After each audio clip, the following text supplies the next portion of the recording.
Уважаеми приятели, на фона на кризата, която е в преговорите между Продължаваме промяната, Демократична България и ГЕРБ, парламентът си работи и то чудващо добре. Закони се слагат на масата. Днес Министерски съвет 41 точки вкара в дневният си ред. Но тук скандалите започнаха от сутринта. Бойко Борисов в видимо добро настроение. Не искам такава среща, защото те се държат невъзпитано. И ако вие присъствате на среща, в която Кирил Петков чупи шишета и стъкла на масата, ще искате ли пак лидерски срещи? Започна да говори неща, които не сте чували за Кирил Петков. Сигурно знаете, че Кирил Петков е агресивен. Може би да не му личи на погледа. Когато използваш такива епитети, каквито направиха те снощи, показваш едно истинско лице всъщност. Може би най-новото и най-красивото лице на мафията в България. А що не го арестувате пак Борисов, ако той е мафията, както казвате? Вижте, това е много добър въпрос. Значи, моя прочит е, че ако ние искаме да оправим съдебната система и да заработят и службите и органите, тя сама ще арестува Борисов. Не е нужно ние да го арестуваме и той за това се хвърля. Как господин Василев му се отрони това от устата да каже, когато той, дори когато ме нямаше, стоеше в кабинета ми, за да направим бюджета. И навсякъде излизах и казах: благодаря на Асен Василев, благодаря Петков, благодаря. При положение, че ние знаем за тези 18 месеца, знаеме от тях самите, че много желаят да са министри. Във всичките тези преговори. Снощи разбираме, че не искат.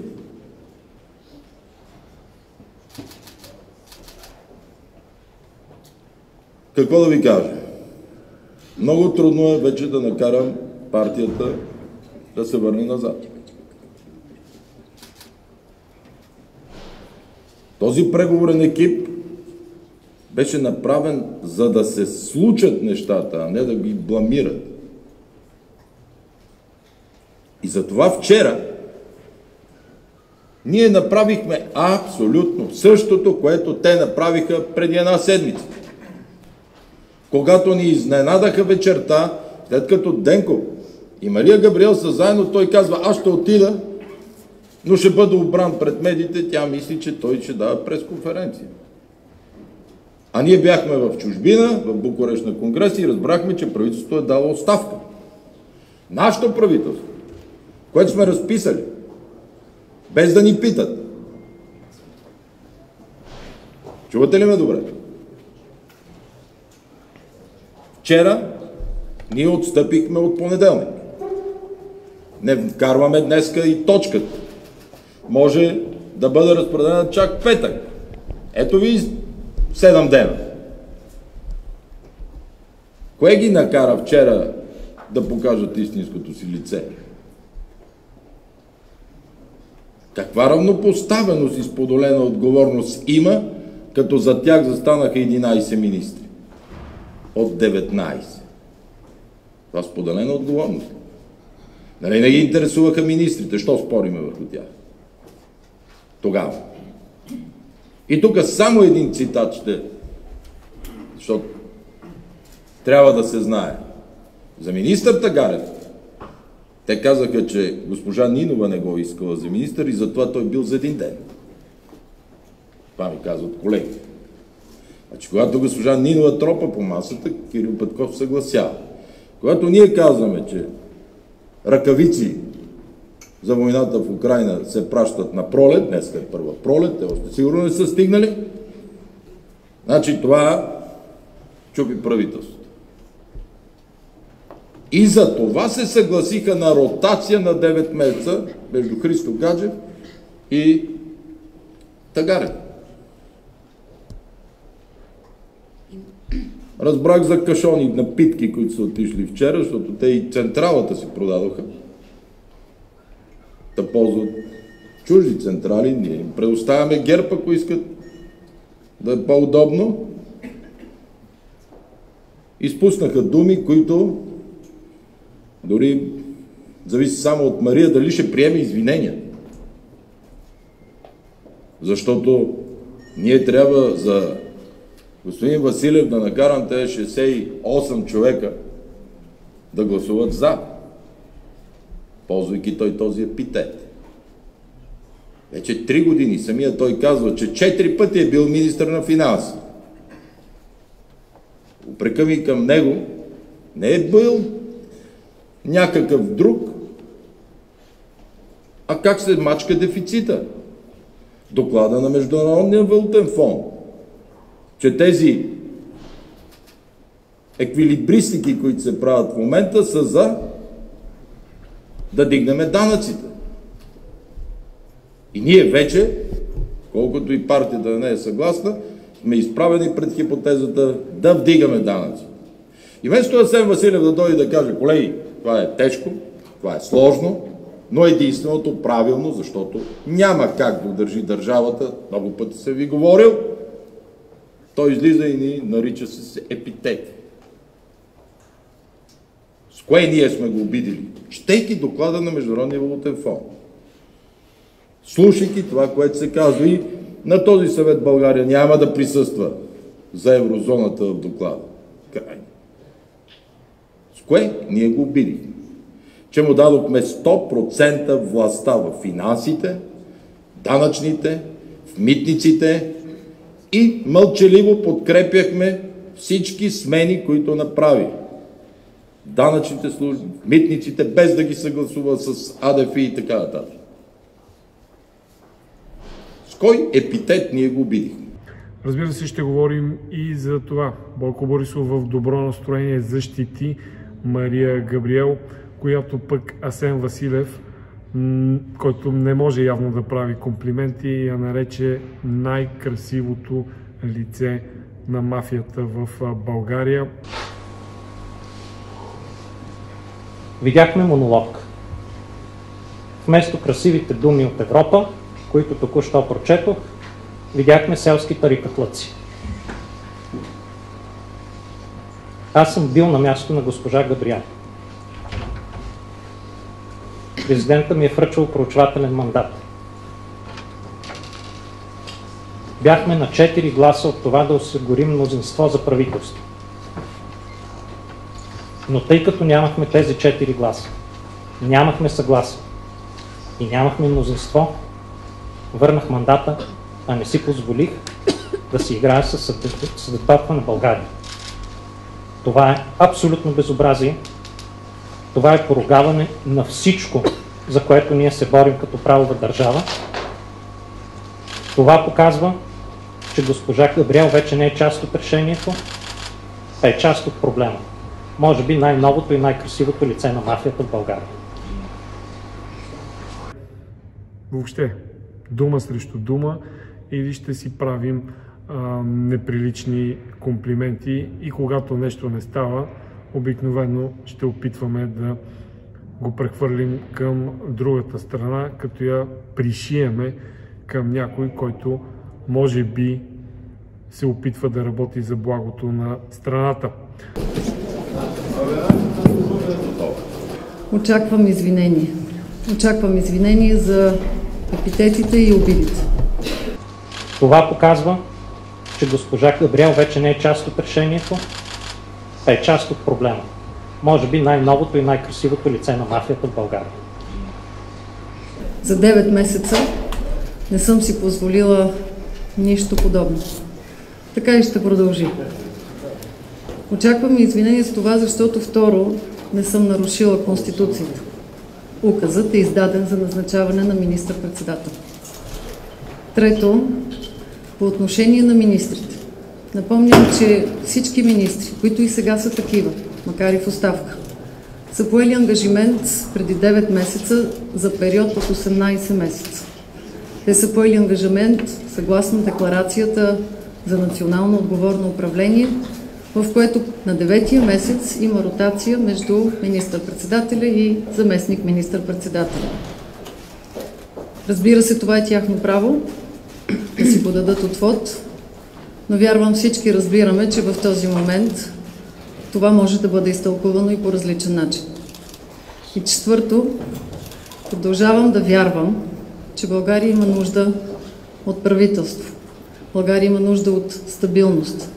България има нужда пред своите български граждани ясно да заяви, че имаме нужда от правителство на споделена отговорност и както стана и по време на преговорите в него, двамата партньори, ГЕРБ, СДС и ППДБ, да бъдат равнопоставени.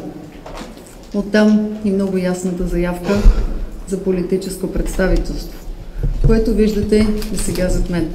Подчертах, работи се в екип, на който имаш доверие и аз смятам, че сега е момента, в който всички трябва да продължим да показваме своята отговорност пред България. Ще видим интервю с депутата Константин Бачийски, който говори по теми, които наистина могат да уязвят Борисов, но по-скоро вече граничат с приказки, които само се чуват, а няма никакво действие от разследващите и законодателните органи в страната. Господин Бачийски, вие разбирате от тези неща. Само ми кажете, мафия ли е Габриел? Красиво лице. По принцип, знаете моето мнение за ДПС и ГЕРБ, така че... Друг път ще кажа. Така че Венеция Ангова днес беше в добро настроение и каза, че Мария Габриел и Бойко Борисов са мафия. На въпрос, който и зададох, може ли отново да бъде арестуван Бойко Борисов, тя каза, че това е чудесен въпрос, но до там. Не е обида, а то е политически факт, че тази дама, госпожа Габриел, застана на страната на Борисов, а ние смятахме до сега, че тя е човек, който иска наистина да движи страната ни напред в своето развитие. Ще участвате ли в преговори от тук нататък?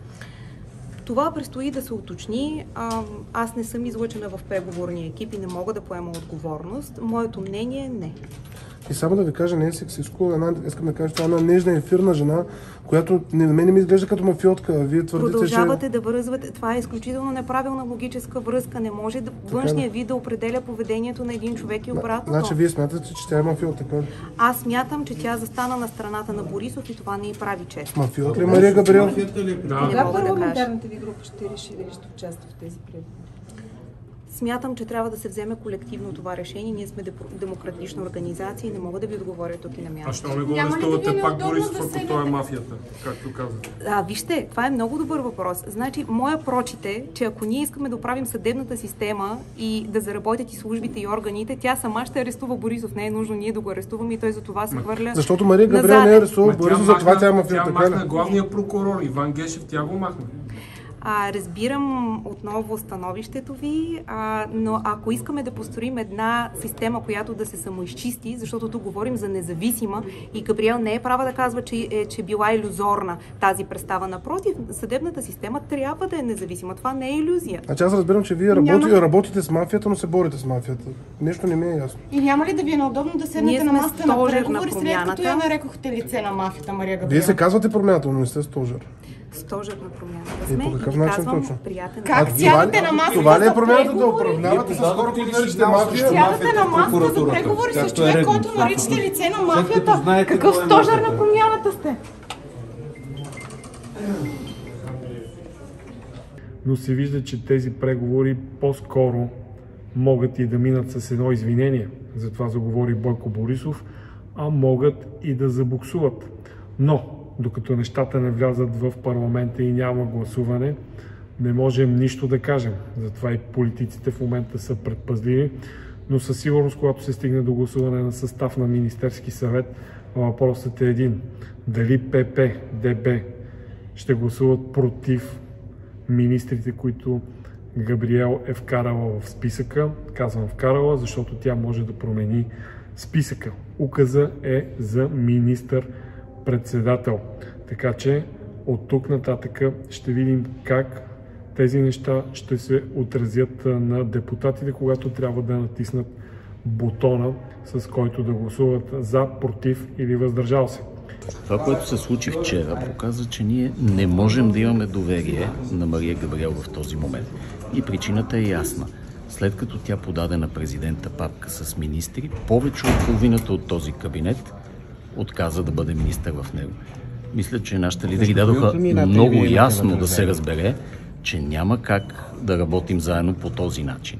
Това беше първият аргумент. Вторият и още по-важен аргумент е, че ГЕРБ отказаха да подпишат споразумението, с което ние да имаме истински управленски приоритети. Мария Габриел го е подписала, вие не сте го подписали. Кой го е подписал, кой не го е подписал? Едно споразумение, когато и двете страни го подписват. Продължаваме промяната и Демократична България не са го подписали, защото основните теми – реформа на службите и реформа на съдебната система, специфично прокуратурата, не са там. В понеделник казахте, че по споразумението сте на 100% готови. Тук там може би има някое изречение, което трябва да се изчисти. И Мария Габриел казва, че това споразумение, което в понеделник вие сте декларирали, че е готово, го е подписала, но вие не сте го подписали след това. Това, което стана ясно, е, че очевидно някои много важни изречения са отсъствали от това споразумение, което е причината да нямаме съгласие по него и то да не е подписано от нас. Тоест, споразумение все още няма. Така че разбираме много добре защо доверието в момента е пречупено. Въпросът е какво правим от тук нататък. Хората така ли, че разбраха, че вие трябва да се изясните отношенията, но решението какво е? Следващата стъпка предстои да я решим. Няма да взема тази роля на лидерите. Благодаря. Нали нямахте всъщност нищо против състава на Министерски съвет, проблема бяха регулаторите. Сега ще си превършат проблем на министрите. Повече от половината министри казаха, че няма да участват в това правителство. Това беше достатъчно ясен знак за провал. Но защо? Позициите на Възраждане, Има такъв народ и БСП са ясни, но ще ги припомним с кратко видео. Поред мен отиваме на нови избори. Това е нормалният край на един ненормален сговор. Тези хора ги събра страха и алчността. Облякоха този сговор в евроатлантически целофан, който вчера се скъса. Видяхте, че няма нищо евроатлантическо в такова поведение. Борисов се страхува за себе си и единственото, което иска е да оцелее и да си запази кошата. Затова изгаря всичко много. Унищожи ПП и ДБ.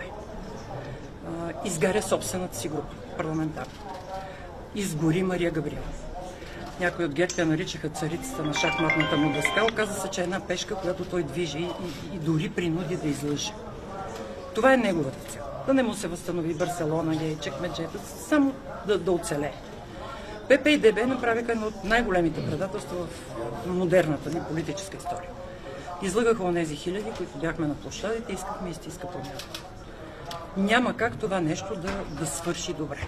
И го казвам с абсолютно самочувствие, че ние от БСП имаме моралното политическо право да го кажем.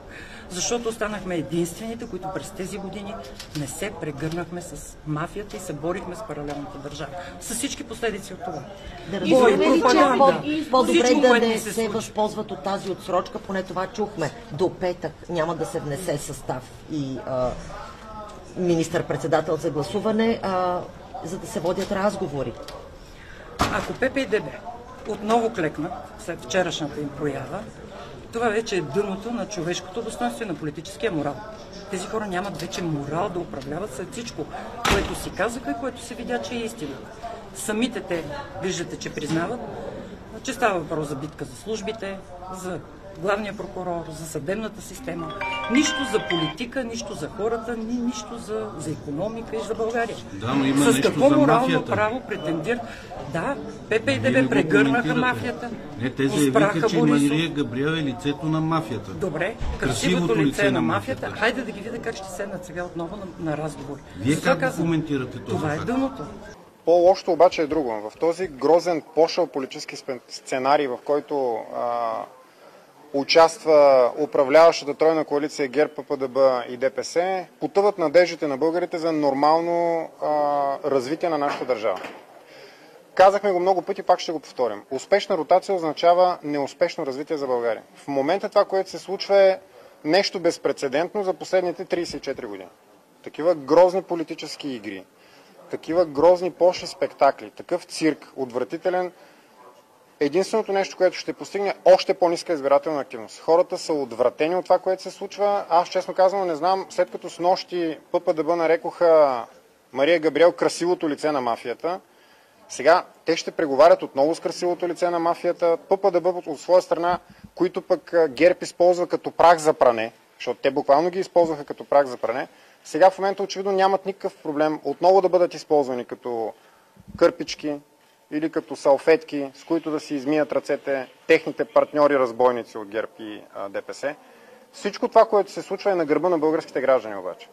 Защото тази престъпна шайка, тук не става въпрос нито за политики, нито за принципи. Става въпрос само единствено за плячка. Те в момента се разбират като едни разбойници над трупа на своята жертва, защото тяхната жертва е България, как точно да поделят имуществото на жертва и да разчленят трупа. Ето това прави. Изход ли са новите избори? Категоричен изход. Категоричен изход. Категоричен изход. Вижте, ние не можем да подложим последния начин. Избирателната активност ще стане по-ниска и видите ли социологическите фирми, защото те не са агенция фирми, казват, че резултата ще се повтори. Не, това не е вярно. Не, това не е вярно. Историята се движи напред, не назад. От нас зависи дали ще бъде ниска или висока избирателната активност. Ето в момента Възраждане провежда национална кампания в цялата страна. Всички структури на Възраждане провеждат ограмотителна кампания и разяснителна кампания за престъпленията, които се извършиха от мнозинството срещу волята на 604 000 българи, да има референдум за пазване на българския лев. Водили ли сте някакви разговори с Продължаваме промяна за Демократична България за втория мандат? Не, никакви разговори, нито в досегашните разговори сме участвали, нито пък за втори мандат. Обмисляте ли вариант трети мандат? Не. Този парламент е изчерпан. А преди дистанция на времето лоялни партньори са ППДБ, Моля, отново може. От дистанцията на времето лоялни партньори ли са ППДБ? Питаме, защото вие бяхте с тях в коалиция. Помним накрая как голяма част от негативите на управлението ви ги прехвърлиха на вас тогава. И си присвоиха, примерно, голямата и хубава социална програма, която ето сега не се случва. Щом БСП не е в управлението, няма социална програма. Икономика няма. Сега. Все пак да отговоря. Чакайте, хора. Ще отговоря на всички. Само секунда. Нека да си завърши. Когато бяхме с ППДБ, имахме друга цел. Борбата с модела ГЕРБ, с паралелната държава, с задкулисията. Те изневериха на тази цел и се прегърнаха точно с тези, срещу които се борят. Ние останахме принципни и последователни в линията, която и тогава сме имали, и сега имаме, и за бъдеще ще имаме. И днес чух, самия Бойко Борисов обяви кой му е алтернативата. Той каза с БСП не. Значи всички са в кюпа, с БСП не. Ми то е ясно кой е алтернативата в момента на тази мафия, този сговор, който се състоя. При едни нови избори избирателната активност всеки път става все по-малка. Лошо, да. А пък и с това, което правят, вероятно ще отвратят още повече хора. При едни нови избори, госпожо Нинова, бихте ли се коалирали отново с ППДБ? Не гадаем и не казваме такива неща преди да се състоят избори. Нека хората да се произнесат, защото социологията сочи едно. Слушаме коментарите от вчера, че ППДБ са загубили почти 1/3 от досегашните си избиратели. Може едни избори да ни изненадат. Нека да не подценяваме хората, които гледат и преценяват какво се случва. Кой е този, който не ги лъже? Коя партия е тази, която не ги лъже? Кои са тези, които употребиха гнева им за лично благодетелство? Има един важен въпрос, който странно защо не го коментирате. Първо, този парламент след конституционните промени не е изчерпан. На същия този парламент, дори да се стигне до избори, ще трябва да избира служебно правителство.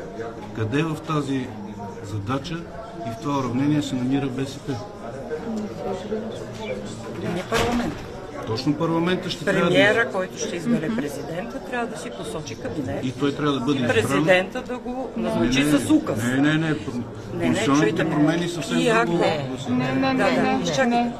И ако президента не го назначи с указ по някаква причина, тогава влиза в парламента, за да бъде гласуван. Това са двете стъпки по новите конституционни промени. Така че ако се стигне до такъв вариант, президентът е на ход. Благодаря. Госпожо Нинова, ако сега ви поканя ППДБ на разговори обаче за евентуална подкрепа, ще откликнете ли? Ще го обсъждаме с нашите органи и с нашите колеги, но ви казвам моето мнение. От сега няма смисъл от тази агония. Тези хора до сега бяха прегърнати с мафията. Вчера малко проявиха характер и изведнъж днес отново лазят. Но дайте да продължим преговори. Вчера се наричаха красиви лица на мафията, взаимно се... Защо това чудо да продължава?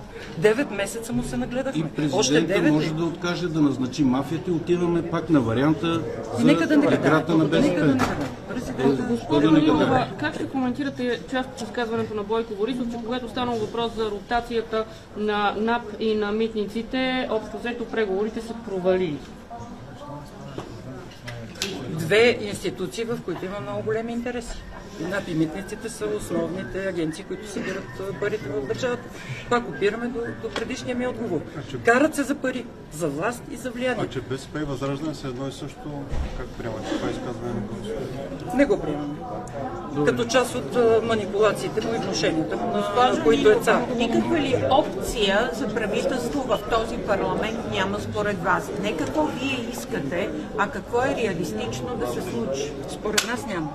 Освен ако сега пак не се сгубят, което е агония за държавата, ще продължи още 9 месеца, няма да се случи нищо, всеки ден пак ще гледате скандали и нищо добро за България. А вариант, госпожо Нинова, трети мандат в ДПС с подкрепата на ГЕРБ и ПП-ДБ? Да си го мислят.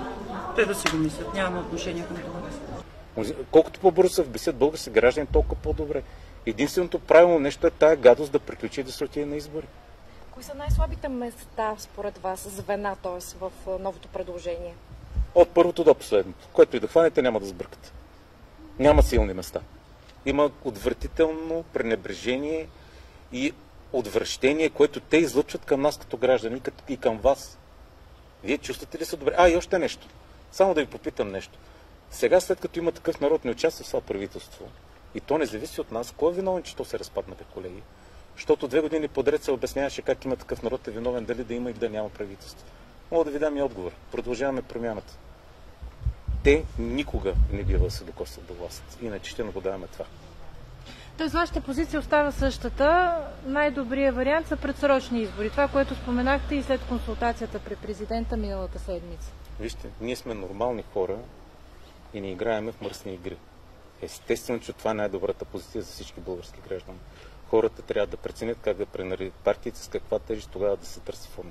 Това в момента е отвратително, вас не ви ли дразни? Те се подиграват с вас и с нас. Не бих се учили, ако гледам същия панел на втори мандат. Както се казва, политиката в момента обича тишина. Такава се опитват да създават и политиците, да не говорят много един срещу друг, но да видим. Ние го казахме, че трябва да направят правителство. Аз не мога да разбера всички тези обяснения, които вълът и размяна на кой сме по-приятели. Нали? Отдавна и казах, и на двамата съм приятел, но приятел съм на България. И затова всичко се е случило и работили с тях. Заради България и заради хората. Христо Иванов, не мога да разбера какво обяснява точно за това споразумение, при условие, че текста, за който се говори, лично сме го написали с Кирил Петков и е съгласуван с ГЕРБ. И ние нямахме никаква претенция към това споразумение и всичко беше изяснено. Благодаря на моя приятел Кирил, че го потвърди, че това не е тема и ДПС не е било тема. Чухте го в телевизията, че няма тема с тази точка. Има 2 други точки, нали, за службите и за следствената тайна, които са спорили. За службите не мога да разбера каква е точно темата. Трябва да знаете истината. 2 пъти е имало решение за смяна на шефа на ДАНС. 2 пъти. Първо с генерал Атанасов, нали, който обмисля 1 месец и отказа да стане шеф на ДАНС. И след това с кандидатура на съветника на Денков, Веселин Марков, на която Кирил Петков се противопостави след време. Първо беше съгласен. За нас от ДПС службите работят изключително добре с нашите евроатлантически партньори, структурирани са добре и в персонален състав няма нужда от никаква смяна. Смятаме, че тези началници на тези служби работят по най-добрия начин с западните партньори и ДПС седи да си останат, докато има доверието на нашите западни партньори. Защото службите не могат да работят без това доверие. Защото сме част от една система с нашите евроатлантически партньори. Затова това желание да се овладяват политически службите не го разбирам. За момента има едно политическо назначение в ДАНС и то е на Петър Петров, депутат от ПП-ДБ. Други политически назначения, както виждате, няма. Желание за овладяване на службите има, както се вижда. Можеха да поемат отговорност лицата си в лицето на генерал Атанасов и Веселин Марков. Не го направиха. Не мога да разбера къде им е проблема, дали е до юли, дали е до класи и какви структурни промени. Няма какво да се прави с това нещо, но това си е тяхно решение на двете партии. Ние не сме го коментирали. За следствената тайна, че не са се разбрали, си е тяхно решение. Ние щяхме да сме против, което е абсурдно. Това нарушава абсолютно всичко по делата. Как се изнася следствена тайна тук и после ще продължи делото. Абсурдно. Това е изключително неграмотно, но след като видях, че хората, с които правихме Конституцията, не знаеха какво се прави с мандата, нали? Аз това впечатление не го имам, че те не ги разбират тези неща. Още като правихме Конституцията, се налагаше да им помагаме изключително много. Цялата Конституция реално е направена от Христо Иванов и Славов с наше участие. Борисов само подкрепяше. Христо е бил всеки ден в моя кабинет, ми сме писали Конституцията и му казах преди 2 седмици. Номера му с врага ДПС няма да мине. След като ми разви пред мене как иска избори, защото не му се случват нещата с промените. Главен прокурор, шеф на административния съд, шеф на КОМПИ, защото той има само една цел – овладяването на тези позиции, ползата на олигархията. Ние казахме, че в това ще бъдем абсолютно против и съда за думите си. Ако олигархията иска да превземе съдебната власт, с всички демократични средства, ние ще го спрем. Това нещо, бъдете убедени. Ето в споразумението казахме. Така, съгласихме се с текста, който да бъде. Реално, лъжата трябва да свърши по тази тема. Те с Възраждане не могат да работят ППДБ, винаги са го декларирали пред вас. Ние не можем да работим с Възраждане също. БСП има решение на Борисов на неговия конгрес да не работи. С кой остава, колеги? Както казаха ППДБ, моля ви да не се вписва, че е с ДПС, то е ясно, че сте вие. Не. Хората на ДПС не са втора класа. Те са първа класа, като всички други български граждани и ние ще седиме като техни представители на масата и когато искат нашата подкрепа, ще я взимат на масата пред всички вас и пред нашите избиратели. Господин Певски, какво реално трябва да се случи от тук нататък и как виждате изхода от тази ситуация, в която едни правят отвод, Мария Габриел е вече премиер? Отвод не може да се прави. Има мандат с Мария Габриел премиер. Сега, ако искат да си извиняват, да си прощават, деня за прошка мина, да си решават, това са си тетски работи техни. Каквото да бъдат отговорни към държавата, да решават какво ще правят, но като ги наблюдавам, всичко, което си изговориха, нищо старо не е забравено. Върнахме се преди 9 месеца. Всичко това го прави само един човек. И това е Христо Иванов, който иска избори, колеги. Защото не го устройва. За него няма смисъл вече да остава. Знаете, че резултатите им падат. Те искат избори да взриват, за да могат каквото могат да вземат на предсрочни парламентарни избори. Христо Иванов вижда, че не може да овладее съдебната власт. След всичките му ходения нагоре-надолу и срещания по разни странни кабинети с хора от съдебната власт и плетене на всякакви игри с олигарсите. И за това той иска избори. Трябва да си кажем, човека, който в момента хвърля България в избори без време, се казва Христо Иванов. Трябва неговите партньори да се събудат в лицето на Кирил Петков, Асен, Наско, да седнат с него и да кажат: Христо, седни си на столчето и не дей да буташ България без времето. Само това трябва да се случи. Благодаря ви. Има непознаване на Конституцията, но това означава ли, че вие ще подкрепите евентуален премиер? Много пъти сме го казвали. Ние реално нямаме противници в сегашното политическо статукво, защото какви противници могат да ни бъдат? Хора, които дори трудно говорят на български език. Не знаят как се казва, примерно, меморандум. Нали? Какви противници могат да ни бъдат такива хора, които дават пресконференция вечерта, очевидно в неадекватно състояние, незнайно дали нетрезви или другирани. Нали? Ние реално погледнато тук се налага да се прескачаме със собствените си сенки. Истината е, че нашият основен опонент и нашият основен противник са чуждите външнополитически фактори, най-вече американското посолство, които изцяло доминират българския вътрешно-политически пейзаж.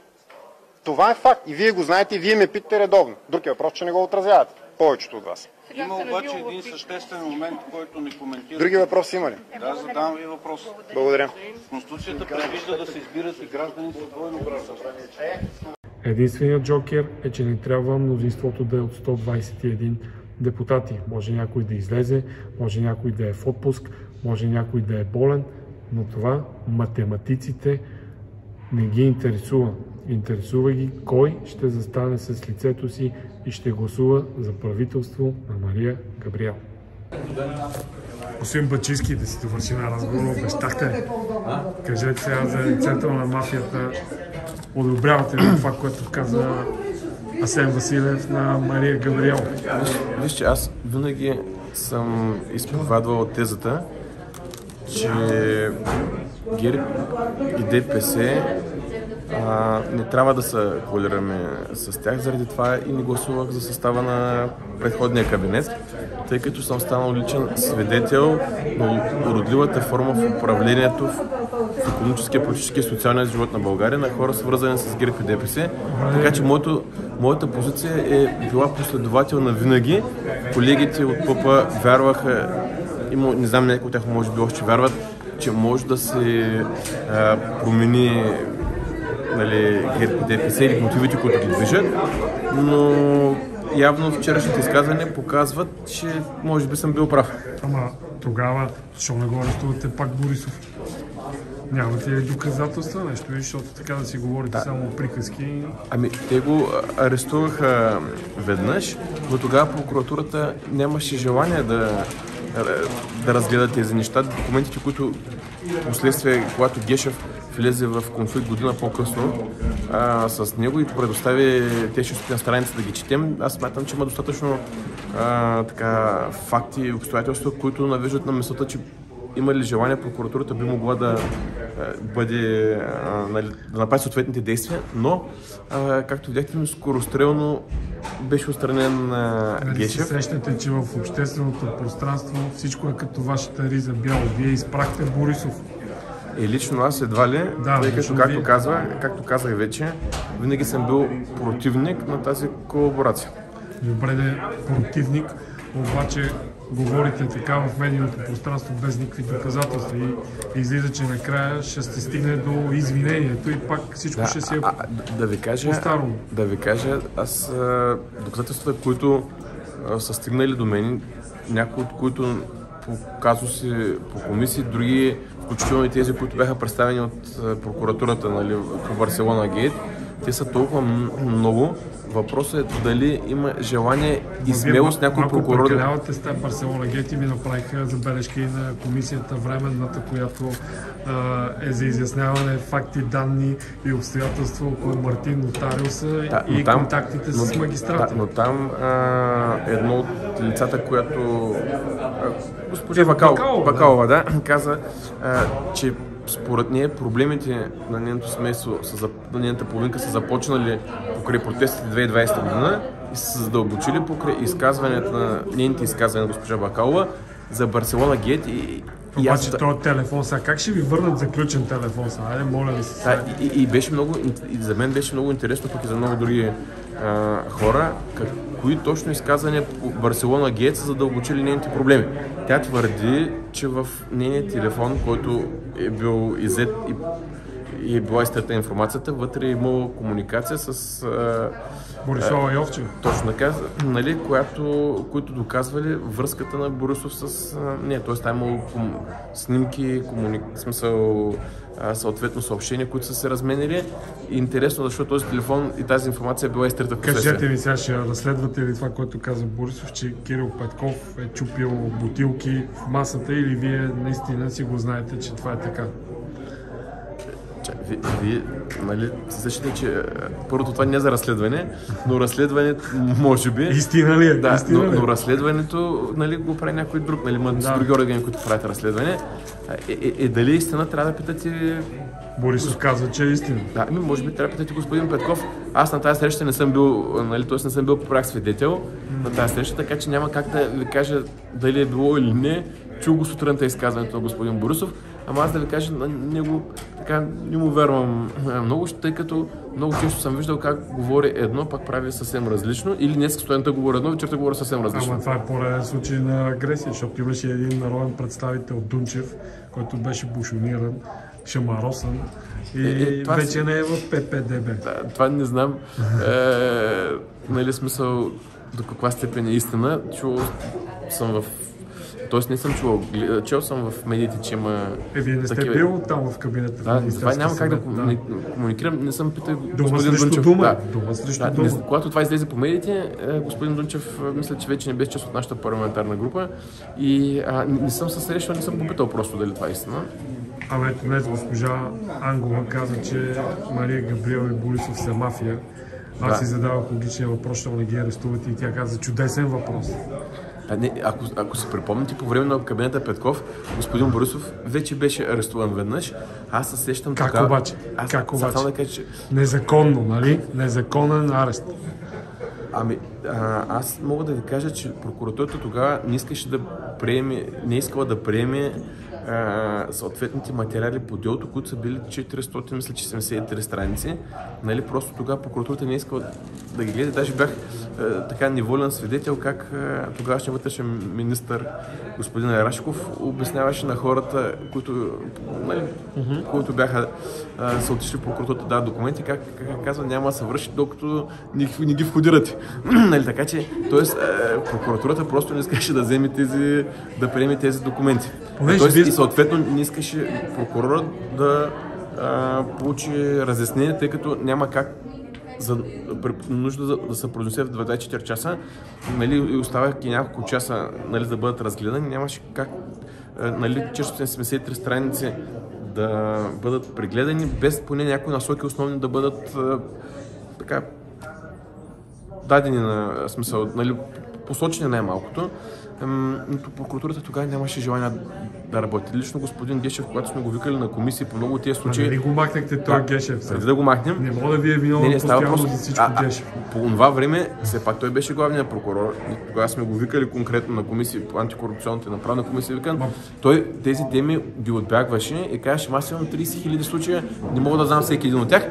Една година по-късно, когато влезе в остър конфликт с ГЕРБ, изведнъж тези случаи му се оказаха приоритетни и почва да ги коментират доста в медиите, нещо, което не правеше година по-рано. Вие разбирате, че това Барселона гейт е като камерите с парапета, нали, същата работа, говори се.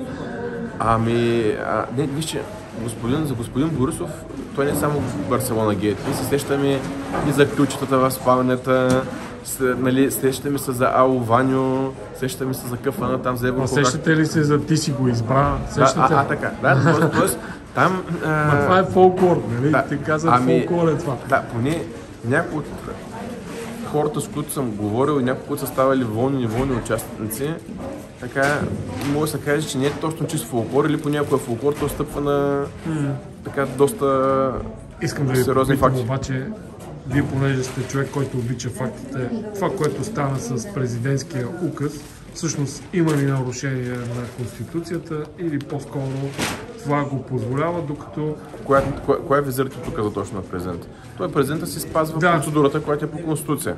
Къде питате дали има нарушение? Дали Мария Габриел е входирала съответните имена без да е постигнато парламента, вече всичко е в парламента, в деловодството. Така? То е указа за министър-председател. Тук нататъка тя може да определи един списък с министри, може да определи и втори списък с министри, който да бъде подложен на гласуване. Така, гледам, че има вкарана докладна записка. Още не съм отворил да видя какъв списък е предложил. Добре, което означава, че може да се стигне до извинение и да не се ходи на избор. Значи, ако зависи от мен, аз не виждам място. Трудно прощавате. Това е друг факт, но... Тук чисто човешкият, не е политически. Не е предмет на политически дебати.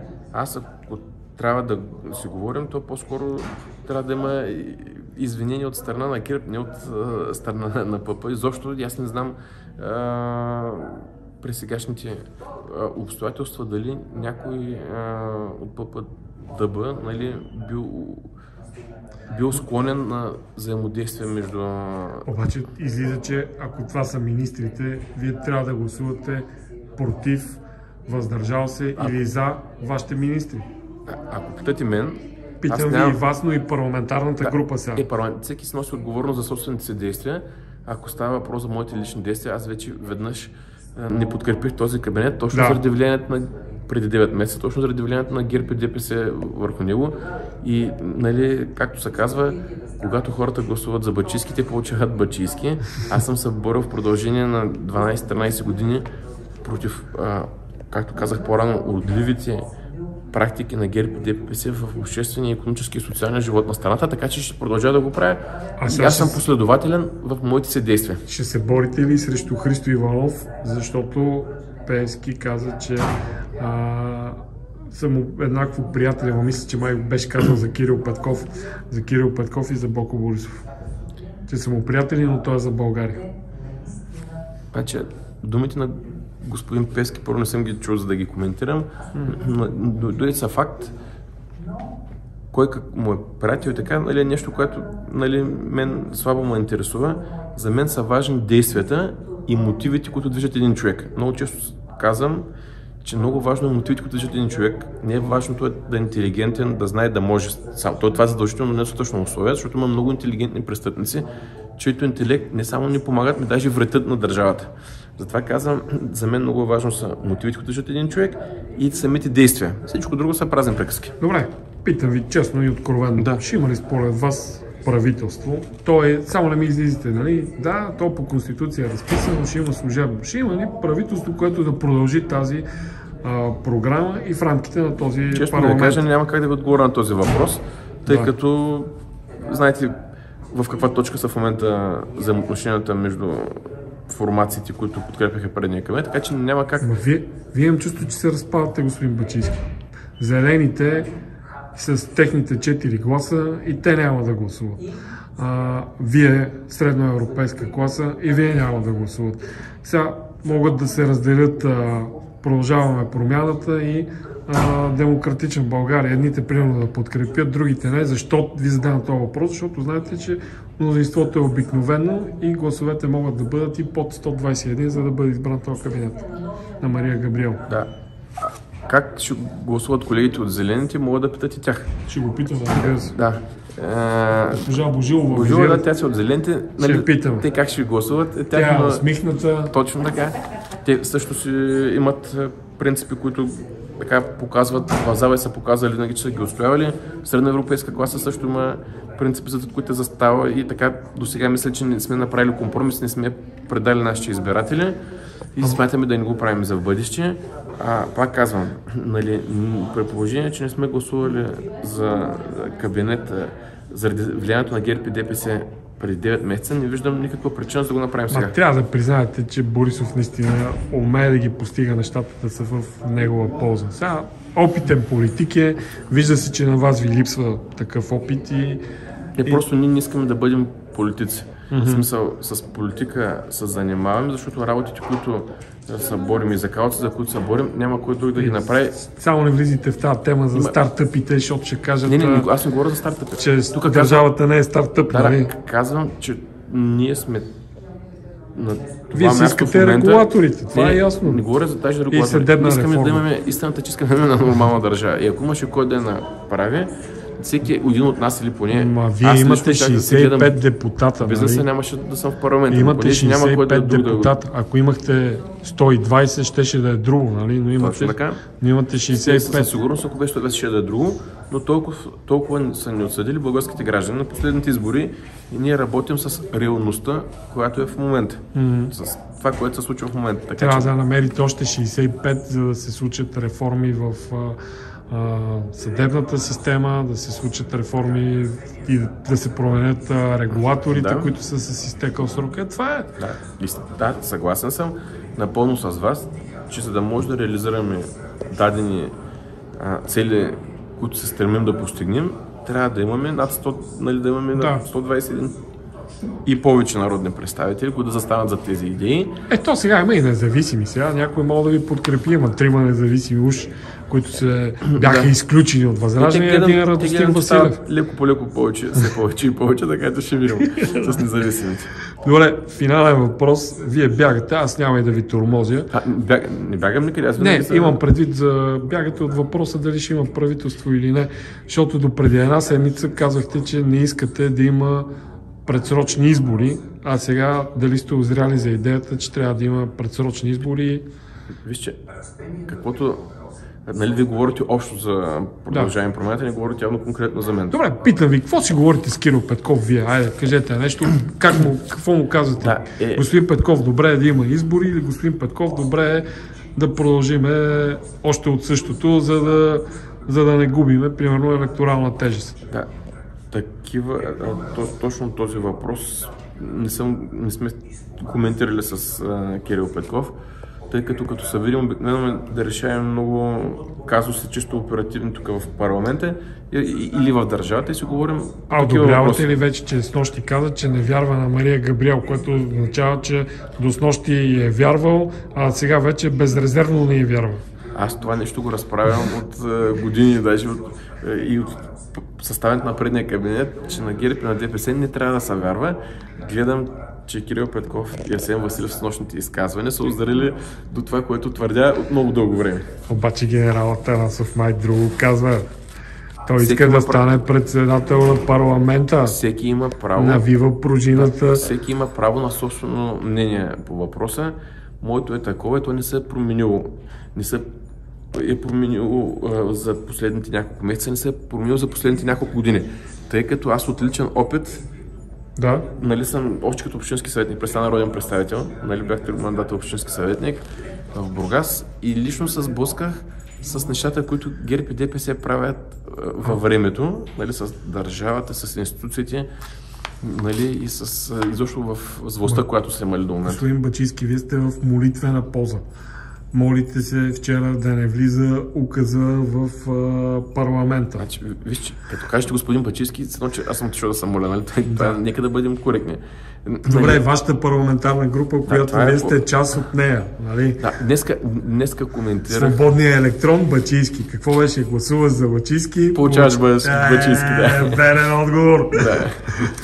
И това ви питам, до кога не стъпите мъжки, защото вие в момента не изглеждате добре и пред обществото, нали? Такива високопарни думи, Мария, за една жена да кажеш, не е окей, ще се съгласите. Трябва да бъдем джентълмени, нали? Дори да не спазваме джентълменските споразумения, но да бъдем джентълмени. Не може да кажеш за една жена, която идва от Европа, която е била еврокомисар. Един човек за един човек се съди по неговите действия. Ако не беше Мария Габриел, знаете ли кога щяхте да видите Гешев да е махнат? Никога, казвам ви. Може би никога. Мария Габриел дойде и каза, махаме главния прокурор и Десислава Атанасова, знаете каква и беше реакция? Ако нямаше противоречие между ГЕРБ и Гешев, може би нямаше Гешев ще да бъде до сега главен прокурор. Значи, той беше махнат според мен заради нещата, които почна да предприема, неща, които трябваше да направи много дълго време, но той пазеше, т.е. беше за мен лично, ми приличаше да се научи да опънал чадър над някои от пороците и безобразията, които правиха ГЕРБ и ДПС. Там повечето дела, за които вие говорите, бяха на трупчета или прокуратурата е сметнала, че няма достатъчно мотиви да бъдат образовани дела? Изведнъж през 2023 година, след май месец, изведнъж ще тръгнаха с страшна скорост. Неща, които стояха на трупчета години наред, изведнъж тръгнаха с дни да се развиват. Тоест, пак казвам, всичко е въпрос на желание. Това е минало. Да. Въпросът е бъдещето, защото ако трябва да живеем с миналото, от това печелят само ГЕРБ, а не печелят човек трябва да се вади полуки от миналото, нали, от това, което се е случило до... Вие хубаво си ги извадихте, да? Вие специално да, но вашите колеги... Всеки носи отговорност за собствените си действия. Добре. Да. Беше чудесно интервю, поне бяхте откровен. Както винаги. Добре, благодаря. Всичко добро и пожелавам. Константин Бачийски в едно откровенно интервю. Сега ще завъртиме камерата, да натиснем червения бутон. Няма никой, така че това интервю, каквито и новини да е родило, ще и гледате в нашия ефир.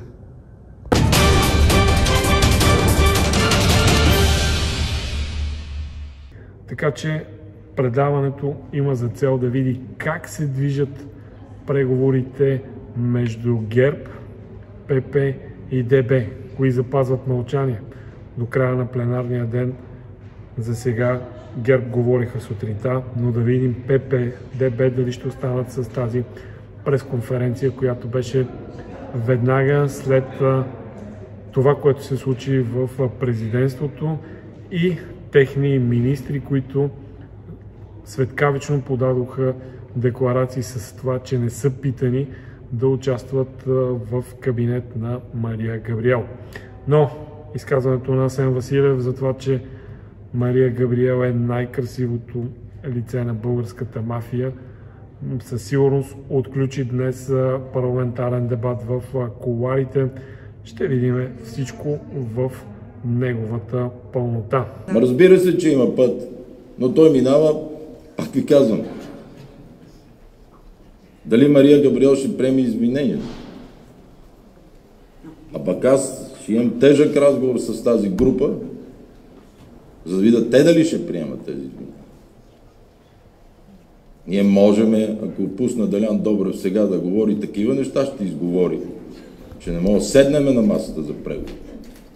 И ги питам, защо с нощи им беше това да го говорят? Защо не продължиха и не питаха какво сме направили? А тръгнаха по чужбина да обясняват, че не знаели за министрите. Първо, ние сме предложили реално министър-председател и второ, имаме документ, който казва, че тези министри са 18 месеца и се сменят само с решение на Денков и Габриел. А в техния меморандум пък пише, че могат да се сменят само с вето от двете страни. Ние разбираме, че тези министри не искат да са министри, иначе в следващ кабинет няма да са министри. На сила не става, ако така разбирам. Въпросът ви. Тя се подаде на натиска на господин Борисов, предполагам, че и на натиска на господин Пеевски. Тя днес показа, че няма качествата да бъде премиер. За да бъдеш премиер, трябва да имаш базов интегритет, трябва да имаш смелост, лидерски умения и да не се навеждаш. За нея ми е жал ме за нея. За господин Борисов, за него ме е срам. Защото всичките тези дни той не се появи нито за ден да преговаря с нас. Не дигаше телефоните. Нямаше го. Той използва 4 жени, криейки се зад тях. Защото нямаше даже мъжеството да застане на масата и да каже, аз не мога да приема или мога да приема следния кабинет. ГЕРБ има един лидер. Аз не приемам да се срещам с по 5-6 души наведнъж и да ме награкат и след това да ги слушам 5 души по телевизията да ме обясняват. Най-накрая господин Пеевски и господин Борисов успяха да постигнат своето. Взривиха всичко. Защото не бяха съгласни, господин Пеевски не е съгласен, да позволи ясно и документално да стане очевидно за всички, че той няма право на първа брачна нощ за формирането на органите на съдебната власт. Това нещо той не може да допусне да се случи и ето сега виждаме как не може да то се взривява. Цената, за съжаление, е огромна. Не искам такава среща, защото те се държат невъзпитано.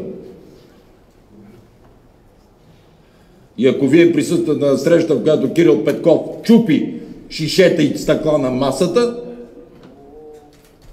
ще искате ли пак лидерски срещи? Така че, ние винаги сме казвали, Мария Габриел вчера го каза и днеска го каза. Искаме да има правителство. Въпросът е сега как и двете страни могат да вземат такъв завой след изказаното от тях. Мария Габриел говореше през цялото време с уважение към Денков. С голямо уважение. С голямо уважение към министрите. Те се кълняха, че ще я слушат. Може ли да отговоря на другия въпрос, който беше казан? Той е, че няма как да се гласува този състав, при положение, че половината номинирани за министри сме тук и казваме, че ние няма да участваме в този кабинет. Защото трябваше да се съберем тук в рамките на половин час, така че нека оттам нататък всеки сам да си решава. И само да става, извинявайте, да кажа ясно това, което и Христо каза. Кои бяха точките, където не се съгласихме? Ние през цялото време искахме ясна дата за реформата в службите и ясни промени в законодателството за съдебната власт. Ако не се случи това в следващия един ден или два, колкото е необходимо, няма кой да накара ГЕРБ, защото непрекъснато телефон. Тоест пак поставяте срок. Телефон, във втори мандат да има правителство. Затова ги призовавам, аз ги гледах сутринта, и господин Денков и Кирил Петков. Защото преди 9 месеца телефон вървеше. Сега след тези им тежки думи, след всичко направено през тези 9 месеца, подкрепа на Украйна, конституционни реформи, съдебни реформи, бюджети, няма как да стане така лесно. Господин Борисов, хората очакват да чуят някакъв конкретен отговор. Какво следва от тук нататък реално? Вече се наслушаха на преговори, на мълчание, на... може да ни върне на масата едно голямо извиняване. По-ясно как да ви го кажа.